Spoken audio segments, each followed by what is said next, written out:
they have this thing of saying, yeah, charge 50 boo.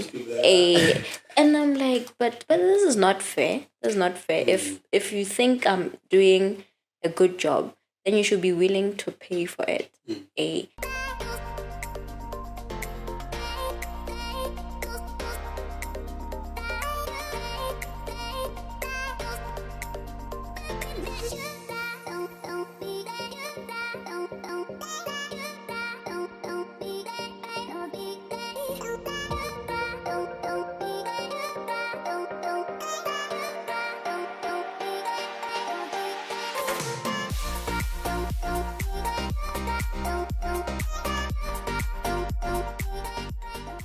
Hey guys, welcome to yet another episode of TiaMoko. I'm your host, Lesedi, and I'm with my co-host, Raymond. So guys, in this podcast, this is where we bring you stories that can help you to become, stories and content that can help you to become a better version of yourself. And it's proudly sponsored by Raymond Media and Lady Moss, Braiding Bar and Boutique. Yes, so we're just gonna go into the topic of today that is very interesting. Challenges that are faced by SMMEs in Botswana, small businesses. So Lesedi, can you just start with the first challenge? One of the challenges that small businesses actually face is clients that do not honor appointments or that come late to appointments. And that, in a way, affects how their business runs. I mean, if you set an appointment, obviously then you know how much time you're going to provide that service, and probably you are even thinking of you're actually thinking of the next client. You give time and allowance to what you're going to be providing. And that is for people who are doing this like your business. Braiding, yes. Photography, and makeup. Yes. Those kind of things, Yes, those kind of services. And this is so bad at times because we have this tendency of believing as Botswana, we'd never honor time. Yes. And normally this is something I feel for a small business. It's a challenge, and you can't actually bring it up because most of the time now you have to think about the customer.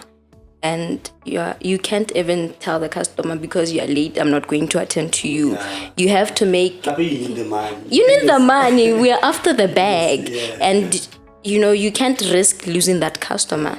Yes. And about the other thing, there's this thing of, you say to someone, when you come late, there's going to be a penalty.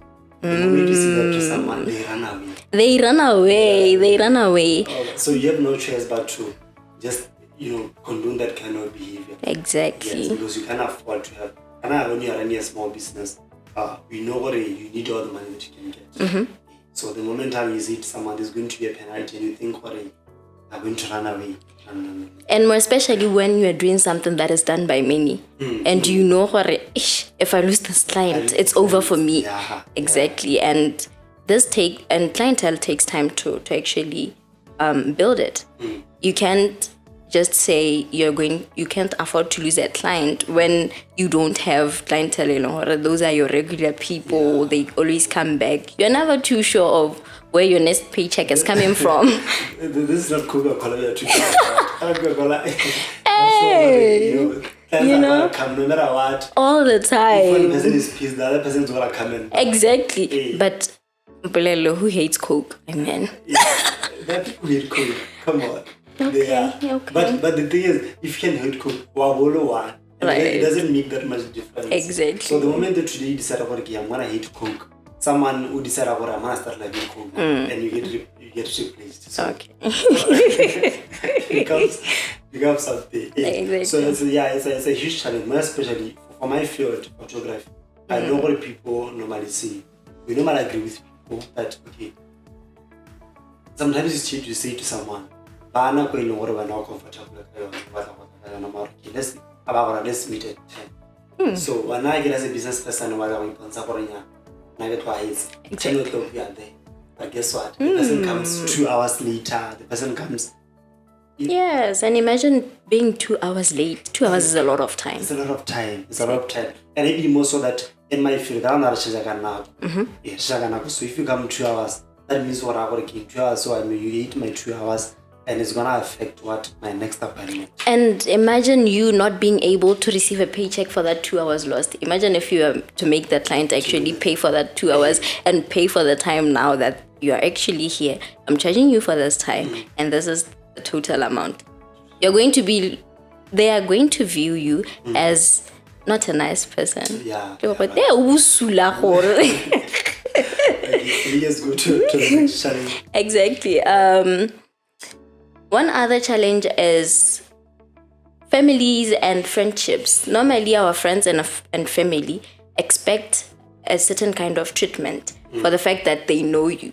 Normally, I'll call it a relational discount kind of thing. They're not really willing to pay for the services. And I feel it's not fair for the fact that when they go to someone else they don't know, they're actually willing to pay for the service. Yeah. But when they come to you or Balo broke, that's when they think, you know what, there's Lesedi somewhere, there's Raymond somewhere. Yeah. Now, Come to you, Basalama. January, you know, now that is something that is not okay. But trust me, I try as much as possible not to. Yeah. Sometimes I'm just there. I know what I provide for photography service, but when a client comes, give a family, yeah. Because I know what is better than the piece. Because when I say, okay, this is the amount that I'm gonna charge you, the person is gonna feel like, oh, but they want to take advantage. Exactly. And then they'll tell you, can I have this kind of issue? But when it's someone else, they don't even bring that up. Sometimes they don't even negotiate. You tell them, this is my price. It's a take it or leave it kind of situation. And they actually accept it. Now what I'm like, I feel like sometimes this thing of the family issue, what should be done? Man, the best thing is to talk about it there. It is, but in a way, which is funny, I think it also comes to what kind of people you keep around. I wouldn't say all my friends do that. I have friends who actually support me, pay me, and sometimes even pay me more than what I expect in the name of supporting a friend, you know. So I believe even the kind of relationship you guys have matters, and that's where boundaries come, you know.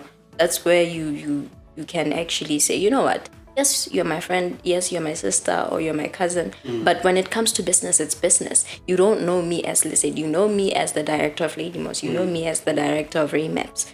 And this is how we're going to be working. A professional business is business. The other time I was going through my WhatsApp list, like people who view my WhatsApp statuses. Because most of the time I advertise my business through the statuses on WhatsApp. And then I was asking myself, why am I'm never getting feedback from this thing. I'm never yeah. And then I get check. I found that most of my contacts, these people that I have, most of them are my friends and my family. So the support that is coming from them is very low than the one that is coming from people who don't know you. And those people, they actually take you serious than one.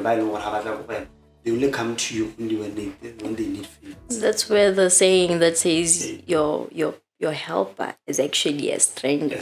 Right. Yeah.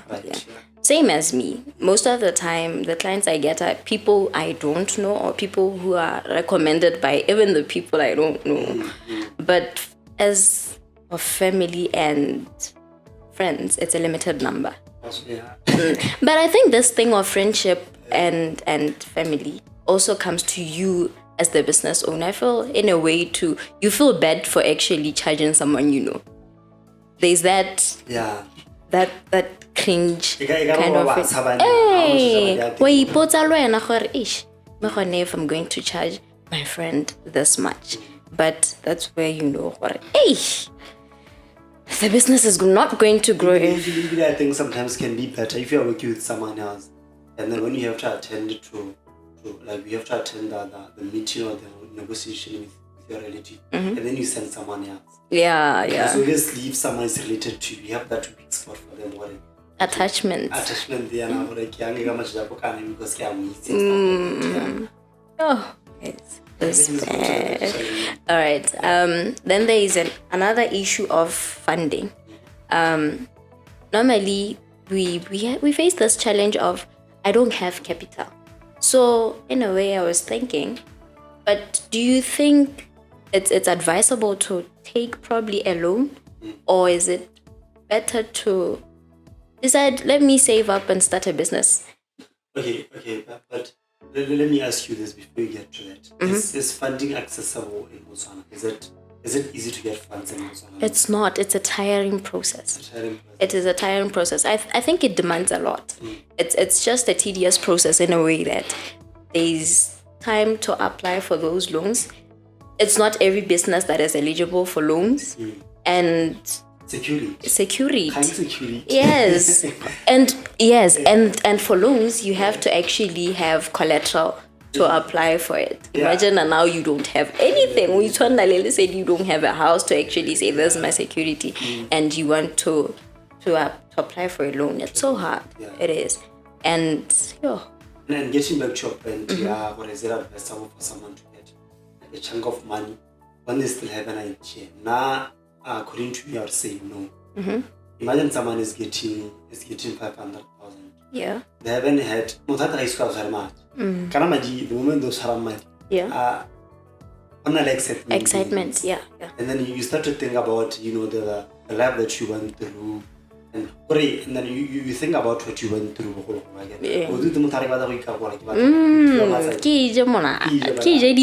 Exactly. So the moment those are Madiana, you start to forget about I have a vision that I have to fund. I have things that I need to buy. You start to think the most about what? You start to think the most about and you don't even have, you still have an idea. And that is what we see happening most of the time. The businesses that are funded in Botswana, they fund ideas. And those ideas, those ideas, those people don't have any experience. They don't know what are the challenges that are going to come with that business. And as a result, most of them, they take up the money, the businesses fail, they use up the money for their personal things, and it's very bad. It's very bad. And I think another aspect, speaking of money, it's not everyone who is really in a good state to actually receive a huge amount of money. I always say you cannot get a loan 100,000 when you can't even manage a simple 100 pula. There's a level of financial literacy that you're supposed to have to be able to handle that much. So receiving a huge chunk, even if it's a there's plenty of things you can actually misuse the money on. And sometimes I'd advise probably, if possible, have a financial advisor or actually get knowledge early. The psychology of money, basically. It's quite challenging. It is. I think that is a very huge challenge. And hey, imagine a hell. I'm trying to picture me having 100,000. And I do. Guys.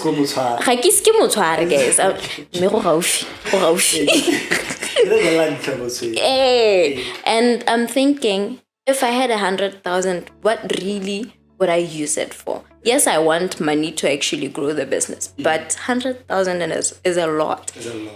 For a start. It is. So I think happy is better. When someone, let's say for example, you plan on starting business here, for example, the poultry business. Okay. So before you are given amount to go and build this big poultry item, the poultry building, whatever they should build. Similarly, can you manage small that you can be given? Instead of you given the funds, it's 100,000 they should buy you at least the going as it can. This is the check that you're going to. So in that way, you're going to know the ins and outs. You're going to know about the challenges they come with doing that. They come with raising. Is it raising or growing? Is that as growing, raising, raising animals. Rearing. Right. So you're gonna know the challenges. Okay, that's the challenges that comes with this thing. So after that, after being exposed to those small challenges, how so high, and you know how to divide the money. You have to know even 100,000. You know this is how I can invest the money. Since you have experience, it counts. It does, yeah. Eish. Imagine, I would slaughter it and hammer it severely for that matter. Then you get 100,000. Yo, soft life is calling me. Yes. This starting a business is something. The foundation is very critical, and it's too sensitive. You are never really sure. It's just an idea. You're just thinking, okay, let me try this out. You're not sure if it's gonna work. So imagine going to a bank or actually getting a loan. How are you gonna repay it though? And there's something that is too deep about that. Most people that start businesses, that are given funds, those people tricky about the not sure issue. Those people, the idea is that they saw someone doing it, and they feel like, okay, this might be a good idea for me to start this thing because I saw what my friend is making. Like, excitement. So if you go into that business, the person that you saw doing that thing, you don't know where they started. You don't know the kind of probably they don't sleep. You don't know the kind of challenges that they went through for them to break through in that thing. So I know you're like, okay, now I need 100,000 to start this thing. Challenges are gonna come, and the only they come, what are you gonna do? But in a way, I'm not saying it's a solution sign and sealed, but I would say have an idea or an income that you know, okay, alone. Probably this source of income is going to be the one that is going to be paying the loan. For example, let's say you decide to take a loan, probably in the middle of the business. Now for growth, that is what I would advise. If you want to take a loan, take it for growth, right? If you take it for growth, the business is already running. And the probability of it going bad, it's not as high as unti. Now you know, okay, if this thing goes well, or you have a different source of income, you know what, okay, if this go well, the business can repay the loan. Yeah, so we're just gonna go into a break now, guys. We'll be back. Stay tuned. Thank you.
Welcome back to the show. We're continuing with this podcast. Now we're going to be listening to voice notes of different entrepreneurs sharing the challenges that they actually face in the everyday running of the business. Okay, let me prepare them now. Okay, let me reduce this, and the first challenge is this one.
Okay, so now I'm gonna be playing the second challenge from Toko Beauty Lounge.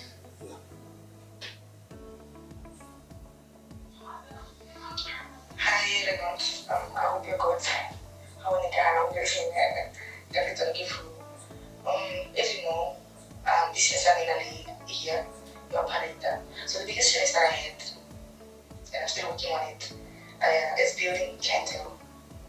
It's not easy to keep customer.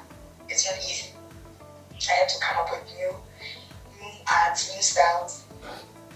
But I had to be motivated and get out of my comfort zone in order for me to attract new customers and also keeping them.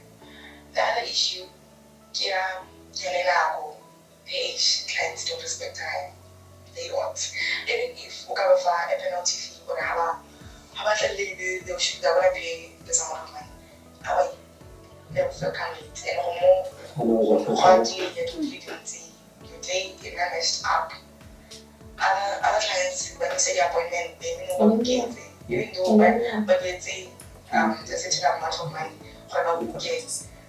Because I can always feel can I have like 10 clients in a day, so I'm gonna make this amount of money maybe. So if the riba is the appointments, but maybe we'll give like 20% or 30%.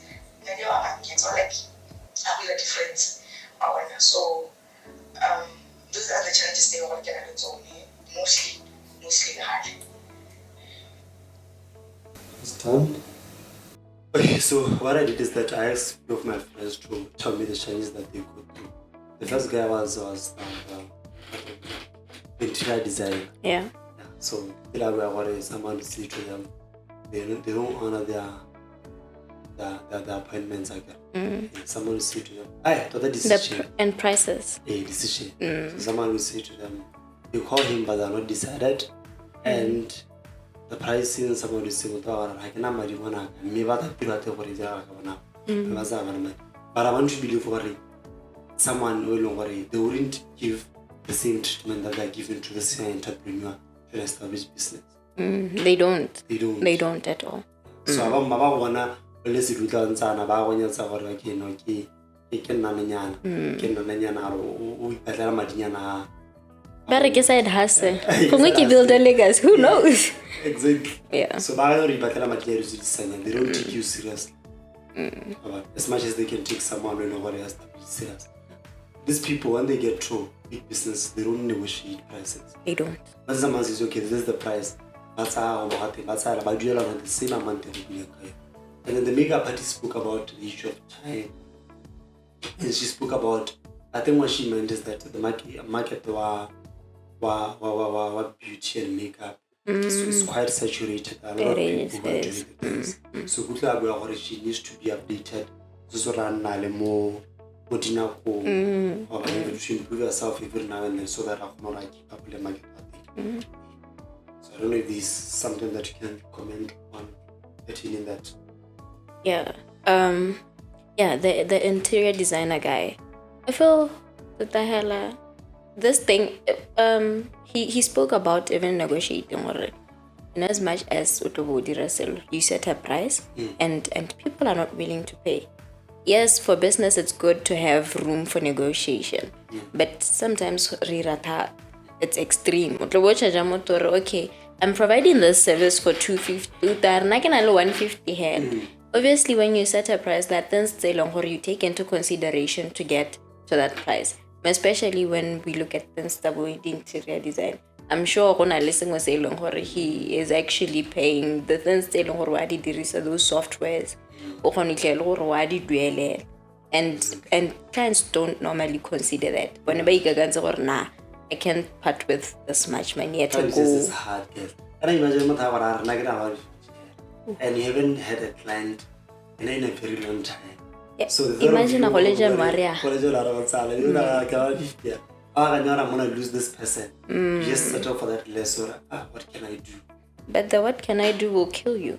It will kill you, but what are you gonna do? You don't have money. The business needs to run. Sometimes you're the hope okay, maybe this person, if I do for this amount for them, that would maybe refer me to someone. And how what do you do? It's hard. It's hard because I got the makeup artist, because I'm also in this is the beauty. And it's very saturated in a way that if I can lose this client, and this client is not really going to face any challenge to find the next person. There's always someone. Who's for a cheaper price. For a cheaper price. I've seen guys, let's say when I charge for my 45 clients, for 30 minutes I charge $400. I've seen clients for 30 minutes, they charge someone 150. 150. And imagine someone comes to me and I 250 here. And when I say no, obviously going to the guy. And when I wait, okay, and kanya value learn it's important. You charge for the fact that you took so long to get to master this. Now, how much charge about? And they have this thing of saying, yeah, go charge them 50 and I'm like, but this is not fair. This is not fair. If you think I'm doing a good job, then you should be willing to pay for it. Negotiate. Like people say, when they look at you, they see they don't see a business. When they look at me, they don't see an established babana mutavadine. I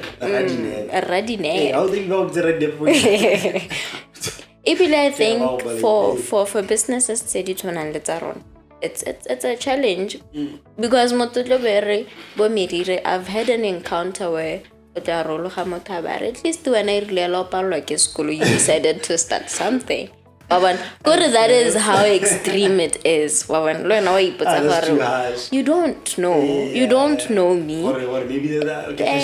Maybe I'm doing it for passion, for the love. You don't even know the background. It's one thing. So when you're doing this thing, it's because of biological school. They don't think, this person is probably doing this thing because that is what they love. And I look at your age.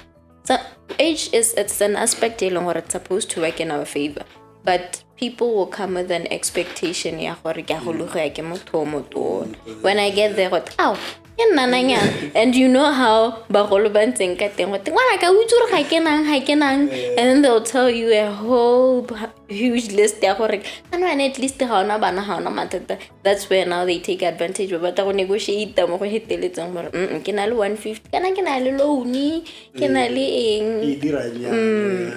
And I think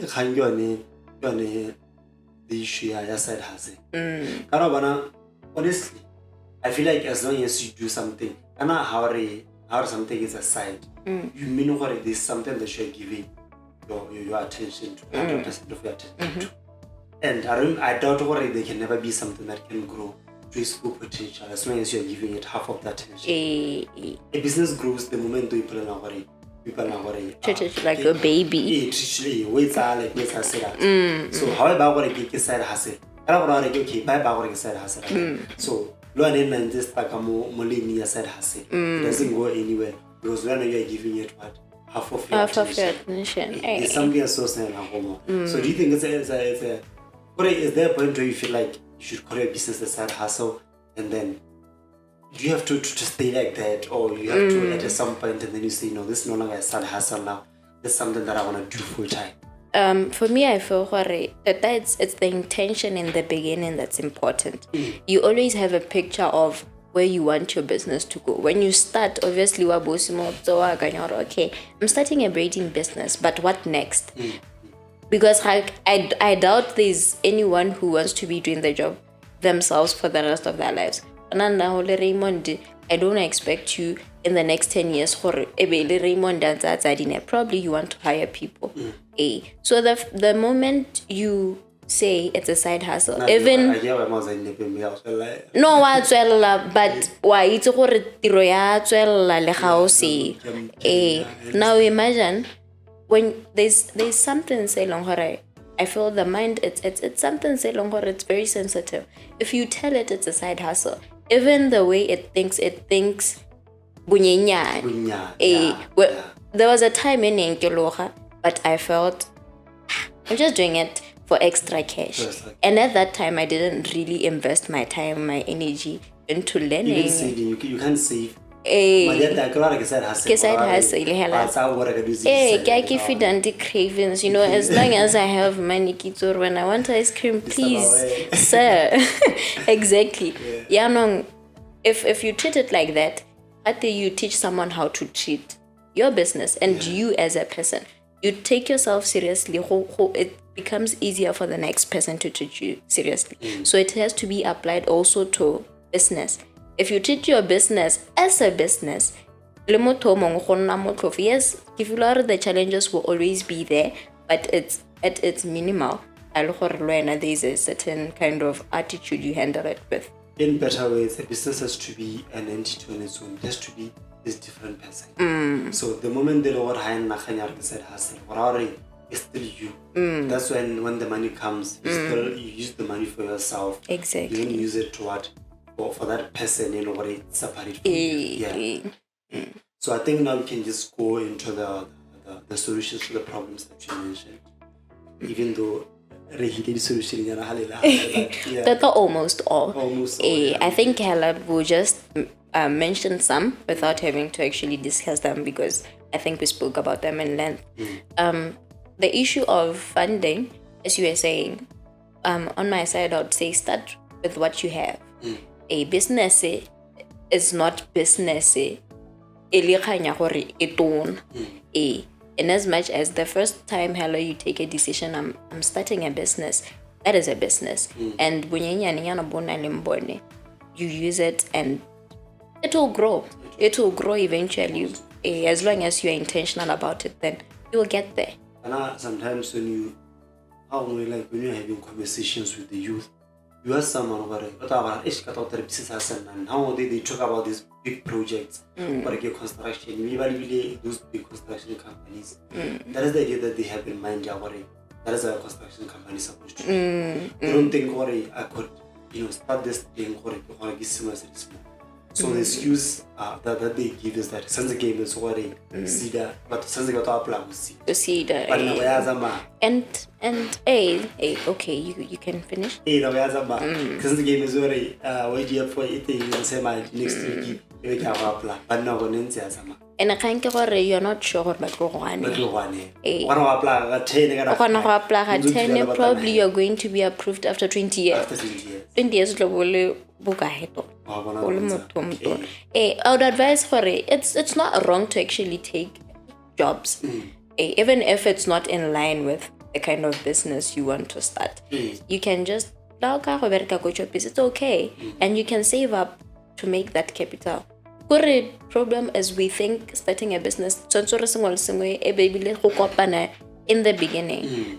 Sometimes you have to find ways to actually fund that dream of yours. If you want to start a business, go get that job, work for that money, use that money, push. And when you know where the money, you're not going to misuse it as much as if I just applied, I was signing papers. I believe every business, there's a smaller part of that business that you can start. No matter how big the business can be, in construction you can start small. As much as right now you're starting small, you're doing your hair items that you own. Probably in the future you have a vision of owning salons around the country, Southern Africa and everywhere. So right now, but you're starting small as you please. We go to door appointments. Yeah, exactly. Then we had the issue of friendships and family expecting a certain kind of treatment. With that, I think one thing you can do, it would be advisable to actually work with those you feel serious. As I said, I have people who support me. Those are the kind of people when they want my service, I wouldn't mind offering it to them. But those I know, I think especially that your friends and family so try to avoid those kind of people. It's a loss sometimes, but you win, you lose. I believe business is more of reasoning than emotion. The moment you meet a client and then you know that this person is related to me, that is when you have to tell yourself, you know what, whatever the feeling that I have for this person, I'm gonna put it aside. Now I'm coming to this person, negotiating with them as a different entity, as a different person. I'm coming to them now as Raymond's media. I'm not coming to them as a Raymond. Exactly. Because there's Raymond, I'm a person of my own. That business also is a person of its own. So now I have to forget about Raymond, leave him at home, and go as Raymond's media. When I get there, it's worry. there are no emotions involved. I just become disciplined, because the moment when you involve emotions, that is when you start having a weak spot for a person who goes how much is my dialogue or charge. But I have happen net the high senior bota. I senior bota lo amolelo motamujim. One molelo motamujimota. I pay sometimes it goes to the extent of having to educate them. Now, I don't think so it's intentional. Yes, we do that because we are used to it. But now, when you sit them down, guys, the reason why I'm saying I cannot offer this service for free is because of 1, 2, 3. You have to understand this money I'm using it for growth. Some will understand, some will take it some type of way, but it's life. Whoever takes it some type of way, so retort. You have to go hard. You have to go hard. Go big or go home. Right. So the next challenge. And then we had clients that do not honor appointments or they come late. For me, I would say probably charge an extra fee for cancellation. You have to develop policies of how you're going to run a business. For cancel, please cancel in a certain time range or at least the day before. Because I'm losing more money from you saying and then you just find out or something came up. That is something that I face, and sometimes it's so hard to actually bounce back from that because business is seasonal. You're never sure what is tomorrow's client actually gonna pitch up. You're talking about clients not honoring the appointments and stuff like that. We are treating it like pointing a finger at the customers. Now let us talk about entrepreneurs. What can entrepreneurs like? And sometimes, personally, I believe we teach people how to treat us. Sometimes there's that. Sometimes, especially now when I do house calls, imagine I come late for me. Then probably I think I should give an advantage to the client or because I'm the one who came late, probably make a discount or something. And then the other issue that you have to that entrepreneurs have to know about, but the young entrepreneurs, especially, is the issue of branding. That is something that is very powerful. You know that people sometimes they'll see me come, like the way that I presented myself to them, they'll see Raymond me as this big business. Send me a quotation. I'll get an straight away, and then I draft a quotation, and then probably like the logo of the business, the letterhead is good, and everything, exported PDF sent to the client. So doing that, someone could see this person knows what. Someone asks you for a quotation, you send them a price, this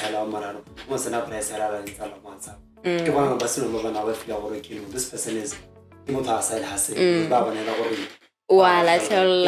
you cannot make a note of a screenshot there and then send it out. The small gestures. Someone you guys are done like customer send that receipt.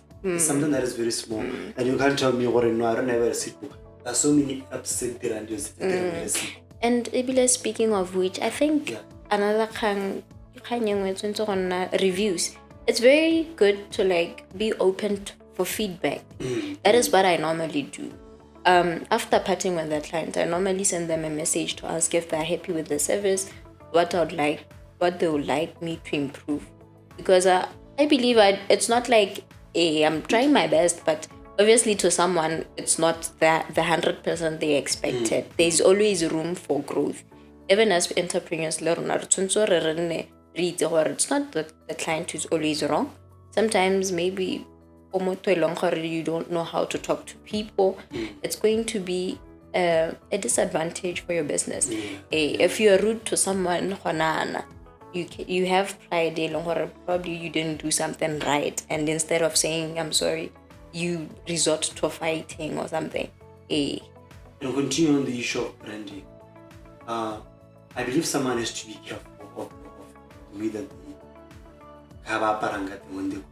Exactly. You can't just go to customer you get part and then you expect for how it's about it.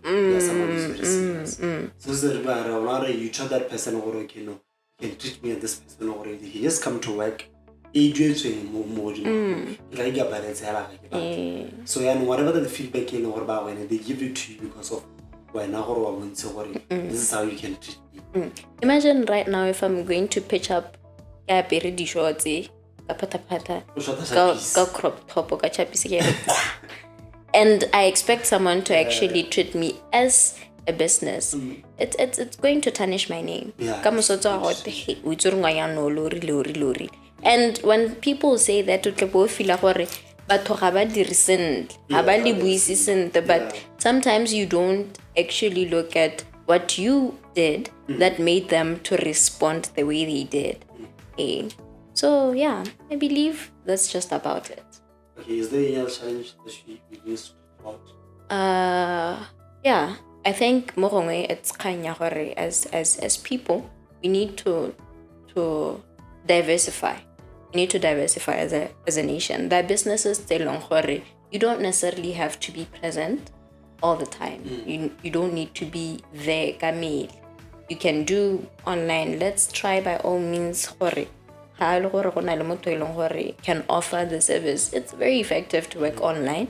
Those are the things at times. But lockdown, it was very hard because we were never really used to doing botting, Sibo, Zoom. It was hard for us. But the question is, are people really embracing those kind of things?